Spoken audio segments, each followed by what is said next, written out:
కలిసి వచ్చేటటువంటి అన్ని ప్రజా సంఘాలని కూడా ఆహ్వానిస్తూ ఉన్నాం, అన్ని పొలిటికల్ పార్టీస్ని కూడా ఆహ్వానిస్తూ ఉన్నాం. జూలై 17న జరిగేటటువంటి రైలు రోకోని సక్సెస్ చేయడం కోసము రేపు 5వ తారీఖు నాడు ఉమ్మడి ఆదిలాబాద్ జిల్లాలో కూడా బీసీ రౌండ్ టేబుల్ సమావేశం నిర్వహించబోతా ఉన్నాం. ఆ బీసీ రౌండ్ టేబుల్ సమావేశాన్ని కూడా విజయవంతం చేయవలసిందిగా ఉమ్మడి ఆదిలాబాద్ జిల్లా ప్రజలందరినీ కూడా విజ్ఞప్తి చేస్తున్నాం. 8వ తారీఖు ఢిల్లీకి పోబోతా ఉన్నాం మనందరం కూడా, జాగృతి యూపీఎఫ్ నాయకులందరం కూడా. అక్కడ కూడా ఒక ప్రెస్ మీట్ పెట్టి మర్యాదగా కేంద్ర ప్రభుత్వాన్ని అడుగుతాం, మాకు ఈ హక్కు కావాలి, మీరు బిల్లు పాస్ చేయండి అని అడుగుతాం. మరి ఆ లోపలన్నా మన రాష్ట్ర ప్రభుత్వం సోయి తెచ్చుకొని అఖిలపక్షం ఢిల్లీకి పంపాలని చెప్పి కూడా మేము కోరుకుంటా ఉన్నాం. మరి బనకచెర్ల విషయంలో మీ అందరికీ తెలుసు, కాంగ్రెస్ పార్టీ మెతక వైఖరిని పాటిస్తూ ఉన్నది. ఏమాత్రం కూడా పక్క రాష్ట్రం ముఖ్యమంత్రి గారిని మరి గట్టిగా అడగలేనటువంటి ఒక అచేతన స్థితిలో మన ముఖ్యమంత్రి గారు ఉన్నారు. నిన్ననే అనిరుద్ రెడ్డి గారని కాంగ్రెస్ పార్టీ ఎమ్మెల్యే, ఆయన చాలా ఇంట్రెస్టింగ్ కమెంట్స్ చేసిండు. ఏమన్నారంటే, కేవలం బనకచెర్ల అనేటటువంటిది కాంట్రాక్టర్ల కోసం కడుతున్నటువంటి ఒక ప్రాజెక్టు, అదే కాంట్రాక్టర్లు అదే చంద్రబాబు నాయుడు గారి కోవట్లు, ఆయన మాటలు నాయి కాదు, అదే చంద్రబాబు నాయుడు గారి కోవట్లు తెలంగాణలో కూడా మోపైనరు, ప్రాజెక్టులన్నీ వాళ్ళకే వస్తున్నాయని పాపం కాంగ్రెస్ పార్టీ ఎమ్మెల్యే ఆయన గోడు వెళ్ళబోసుకున్నాడు.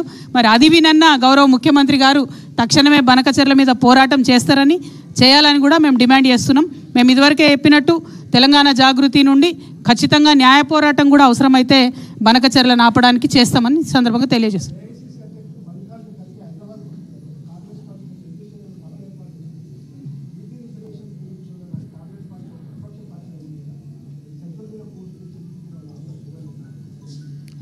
రామ్లన్న ఇప్పటిదాకా అదే చెప్పిన నేను. సోనియా గాంధీ గారు, రాహుల్ గాంధీ గారు, ప్రియాంక గాంధీ గారు, మల్లికార్జున్ ఖర్గే గారు వీళ్ళందరూ కూడా రాజ్యసభలో ఉన్నారు, లోక్సభలో ఉన్నారు. కానీ ఇంతవరకు కూడా కనీసం తెలంగాణ బీసీ బిల్లు పాస్ చేయాలని బీజేపీని ప్రశ్నించిన పాపాన కూడా వీళ్ళు పోలేదు. ఈ విషయం దయచేసి తెలంగాణ బీసీ బిడ్డలందరూ కూడా గమనించాలి.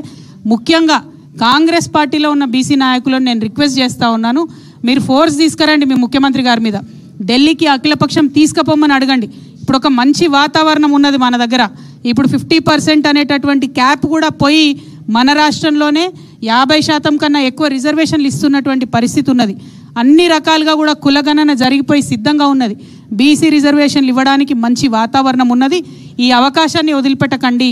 మీరు ఇది వదిలిపెట్టి లోకల్ బాడీ ఎన్నికలు జరపడానికి మీరు సహకరిస్తే కాంగ్రెస్ పార్టీలో ఉండి తెలంగాణ బీసీలకు అన్యాయం చేసినటువంటి వాళ్ళు అవుతారు. కాబట్టి దయచేసి మీ పార్టీలో కూడా మీ ముఖ్యమంత్రి గారి మీద ఒత్తిడి తీసుకురావాల్సిందిగా కాంగ్రెస్ పార్టీలో ఉన్న బీసీ అన్నదమ్ములకు, అక్క చెల్లెలకు నేను విజ్ఞప్తి చేస్తూ ఉన్నాను.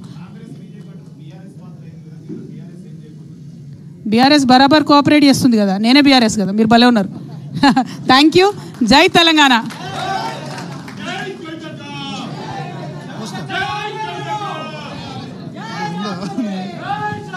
పోస్టర్